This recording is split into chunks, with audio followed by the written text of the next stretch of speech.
Assalamualaikum warahmatullahi wabarakatuh. Salam sejahtera buat kita semua. Pada kesempatan kali ini merupakan diversifikasi dari program Indonesian Indometa Institute, yaitu kita mulai untuk melakukan kolaborasi dengan teman-teman dari divisi dan departemen lain. Dan ini juga merupakan salah satu program edukasi dari Yayasan Indometa Indonesia. Dan pada kesempatan kali ini kita akan mencoba membahas tentang salah satu komplikasi diabetes yang cukup banyak populasinya, kemudian juga cukup memberikan impact pada pembiayaan daripada pasien-pasien diabetes, dan juga tentu terkait dengan gangguan terhadap psikis dan juga sosial ekonomi lainnya, yaitu dengan gangguan ginjal kronik.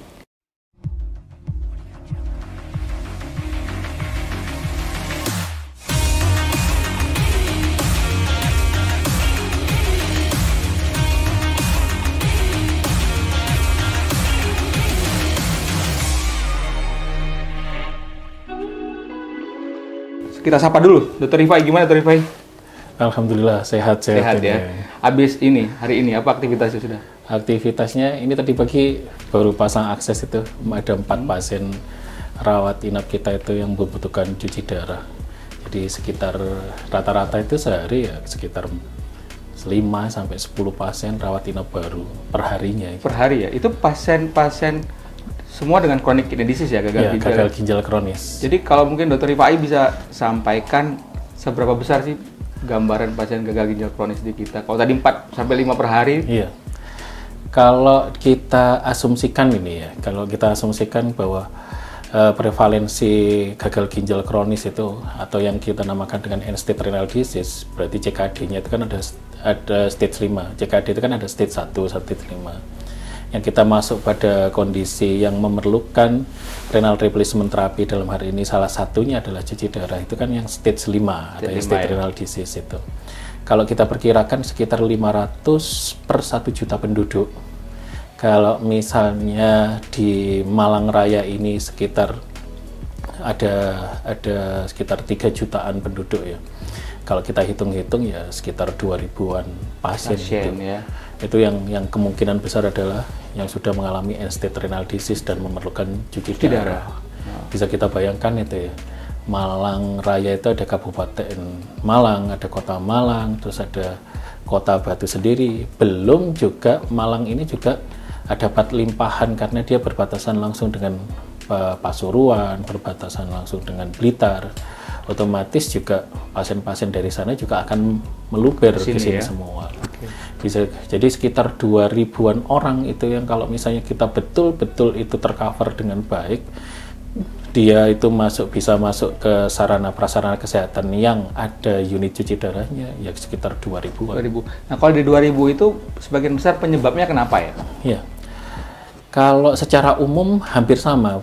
Ya, proyeksi yang ada di Malang Raya ini, kemudian yang ada di Indonesia, bahkan yang ada di luar, proyeksinya sama. Yang nomor 1 sebagai penyebab utamanya ya hipertensi. Hipertensi ya? Hipertensi sekitar 30%-an. Walaupun pada tahun awal-awal 2000-an, nomor 1 itu diabetes, nomor 2 hipertensi, sekarang sudah bergeser hampir mirip semuanya, nomor 1 adalah hipertensi, nomor 2 adalah diabetes. Porsinya adalah sekitar 30% itu adalah hipertensi dan diabetes 26%. Jadi mirip-mirip gitu loh ya. Jadi sebetulnya kalau kita bisa mengendalikan dua faktor resiko ini saja, itu sudah bisa mengendalikan sekitar 60% dan menyumbang 60% lebih pembiayaan terutama dalam kategori BPJS ya. Karena kita tahu bahwa ke end-stage renal disease ini hampir mirip-mirip dengan penyakit jantung, kemudian kemoterapi yang menggerus pembiayaan BPJS. Iya. Jadi kalau berarti sebagian besar itu pasien-pasien diabetes ya yang juga itu akhirnya harus cuci darah ya. Soalnya gini Dr. Rifai, pasien-pasien diabetes terutama yang istilahnya belum komplikasi lanjut itu seringkali menolak untuk minum obat atau pakai insulin karena takut akhirnya gagal ginjal, akhirnya cuci darah. Nah, seperti ini gimana nih? Apakah benar berarti? Iya. Jadi gini, itu kan istilahnya mitos ya, mitos yang digaungkan di masyarakat umum itu adalah seperti itu. Jadi jangan minum obat terlalu banyak dan terlalu lama nanti gagal ginjal. Betul. Jangan minum konsumsi obat gini gagal ginjal. Yang perlu kita ketahui bahwa ketika obat itu sesuai dengan indikasinya, tepat dosis, ya tempat jadwalnya, ya saya kira tidak serta-merta itu, dan idiom yang seperti itu akan terbalik dalam artian secara epidemiologikal penyebab gagal ginjal itu tadi sudah saya katakan, hipertensinya bukan obat anti hipertensinya, diabetes bukan obat anti diabetesnya. Mereka-mereka yang tidak terkontrol hipertensinya, mereka yang akan beresiko terjadinya gagal ginjal kronis. Mereka-mereka yang tidak terkontrol diabetesnya, kadar gulanya, itu yang resiko terjadinya gagal ginjal kronis. Bahkan walaupun sebagai penyumbang 2% pun asam urat itu ya, urat nefropati namanya. Jadi gagal ginjal yang diakibatkan oleh asam urat di IRR itu, Indonesia Renal Registry, itu sekitar 2% saja.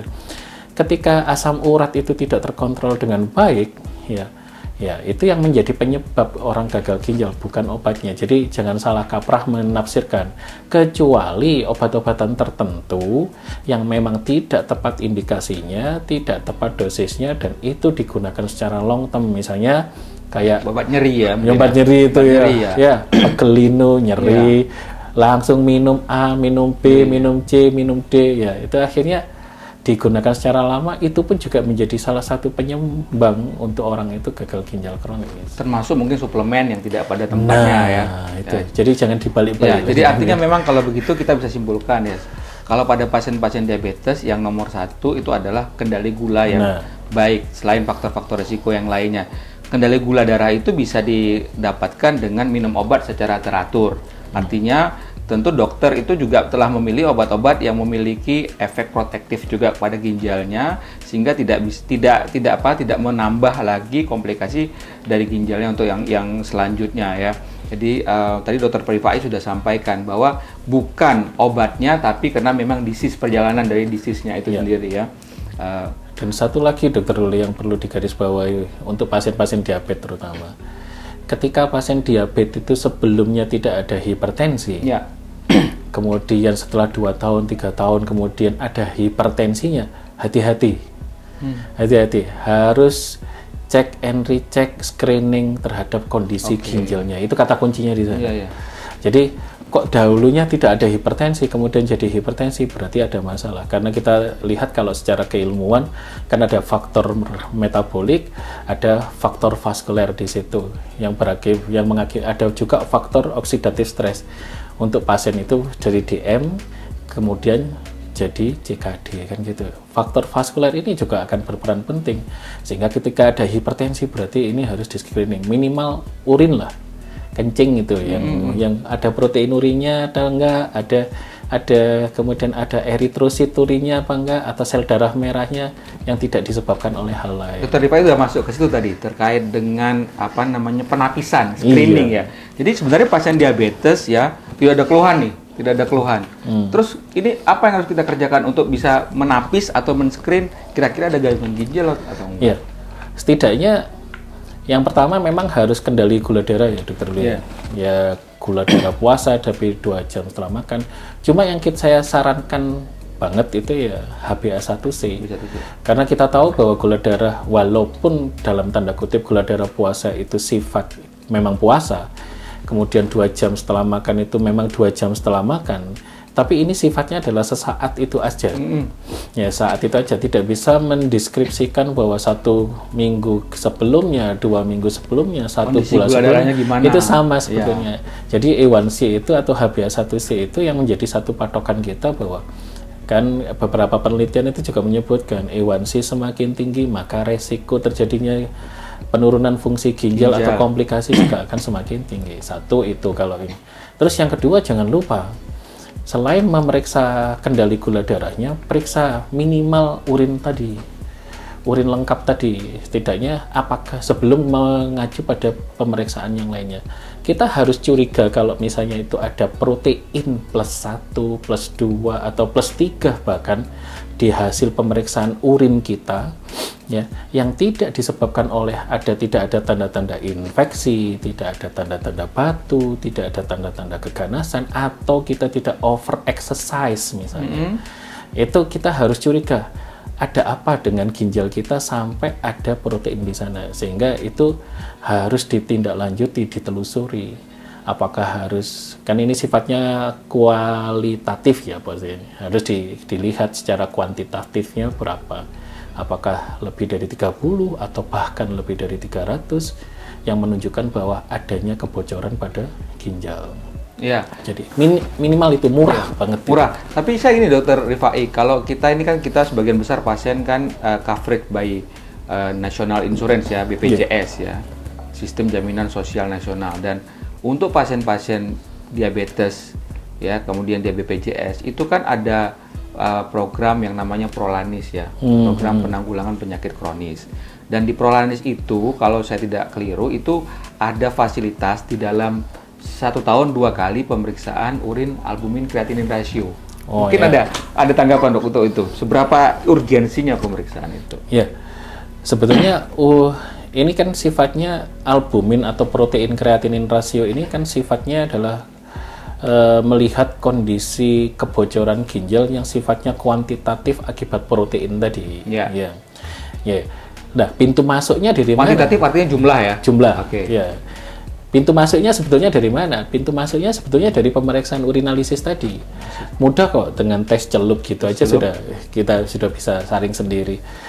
Kan harganya juga tidak terlalu mahal, cuma apa, 1.000 atau 2.000 itu bisa.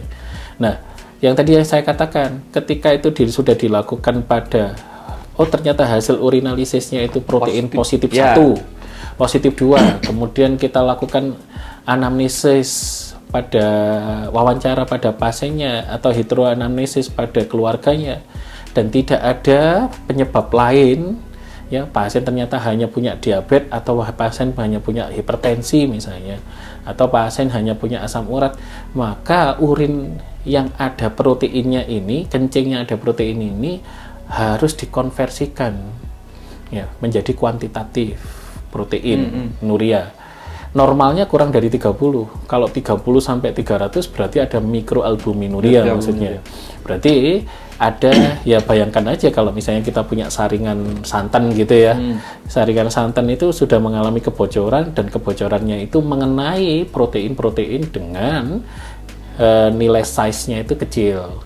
Kemudian kalau misalnya sudah di atas 300 berarti ini sudah makroalbuminuria. Maksudnya adalah seperti itu. Nah, implikasinya apa? Implikasinya adalah kita harus bisa melakukan terapi yang lebih agresif lagi dalam melakukan proteksi pada renal, supaya apa? Progresivitasnya ini bisa dihambat atau bisa dihentikan. Cuma untuk mengembalikan ke normal lagi, kalau itu sudah kronik, itu susah, nggak bisa. Iya, jadi salah satu yang menjadi tantangan ya adalah pada pasien-pasien dengan gangguan ginjal itu tidak ada gejala ya. Artinya kan sering masyarakat kalau sakit ginjal itu sakit pinggang identiknya. Kan sering seperti itu. Padahal pada pasien-pasien diabetes itu seringkali tidak ada gejala ya. Sehingga penapisan itu penting sekali. Tadi Dr. Rifai sudah sampaikan bahwa salah satunya dengan pemeriksaan urin celup ya. Urin celup ya, dipstick itu bisa melihat ada atau tidaknya protein nuria. Kemudian kelanjutannya bisa dilakukan pemeriksaan penghitungan secara jumlah ya dengan urin albumin kreatinin ratio, dan itu juga di cover oleh BPJS kalau pasien-pasien diabetesnya masuk ke dalam program Prolanis. Nah, kemudian tadi Dr. Rifai sudah sampaikan kalau memang seperti itu, sudah ada urin albumin kreatinin ratio yang meningkat, kemudian ada hipertensi, terus yang dimaksudkan dengan terapi lebih agresif itu apa? Nah, agresif itu dalam artian yang pertama adalah terapi-terapi yang bersifat kendali faktor resiko dulu. Kendali faktor resiko. Ya, yang pertama itu. Ketika hipertensi kita itu masih belum sesuai target, misalnya pada pasien dengan diabetes ada hipertensinya Bahkan sistolik per diastoliknya itu bisa sampai 130/80 itu di berbagai guideline yang ada. Itu harus bisa tercapai seperti itu. Ya, baru mencapai 150, 160, jangan anggap bahwa ini sudah normal, nggak bisa, harus diturunkan lagi. Karena kita tidak tingginya tekanan darah juga beresiko pada kemampuan vaskuler juga nanti. Terus sehingga nanti suplai ke ginjal dan sebagainya juga akan mengalami gangguan. Kemudian bagaimana dengan diabetesnya? Diabetesnya harus sesuai target A1C-nya. Harus sesuai target gula darah puasa dan 2 jam setelah makannya. Ya ini harus ada kompromistis sama antara pasien, keluarga dengan si dokternya. Ini harus ada.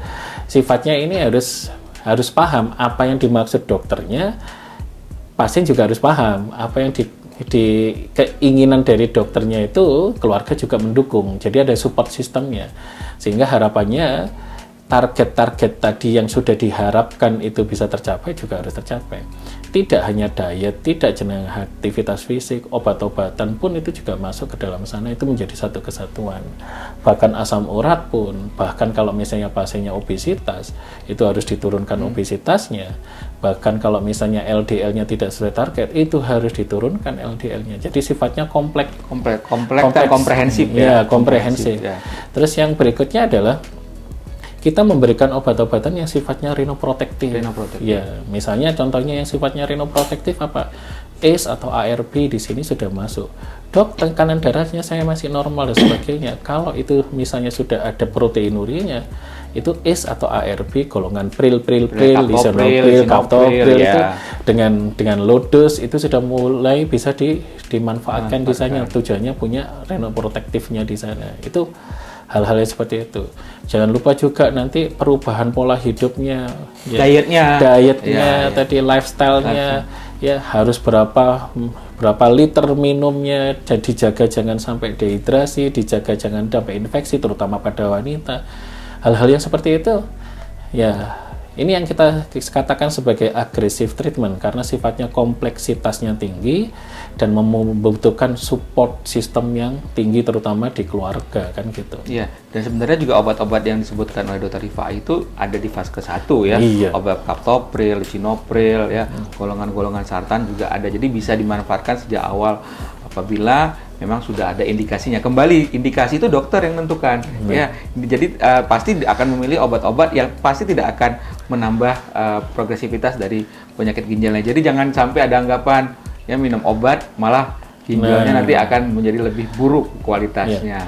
Jadi dokter itu memberikan obat sesuai evidence base-nya. Jadi bukan apa katanya, kan gitu. Katanya si A bagus, katanya si B bagus.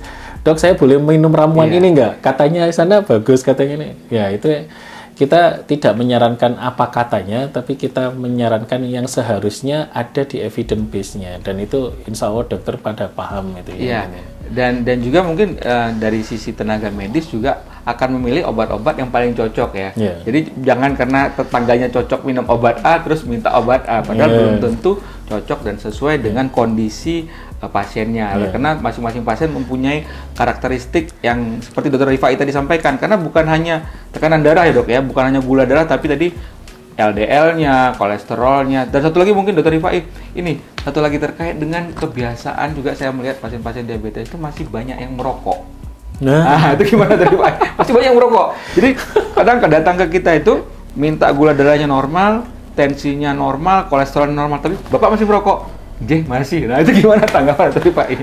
Iya, ini istilahnya pengobatan jangan mengganggu hobi gitu. Jadi sama ya. Merokok untuk hipertensi juga tidak baik. Merokok pada orang gagal ginjal juga tidak baik. Karena apa? Merokok sendiri itu istilahnya sifatnya kan sifatnya prooksidan ya. Oksidatif stresnya tinggi. Tidak bagus untuk vaskuler dan sebagainya.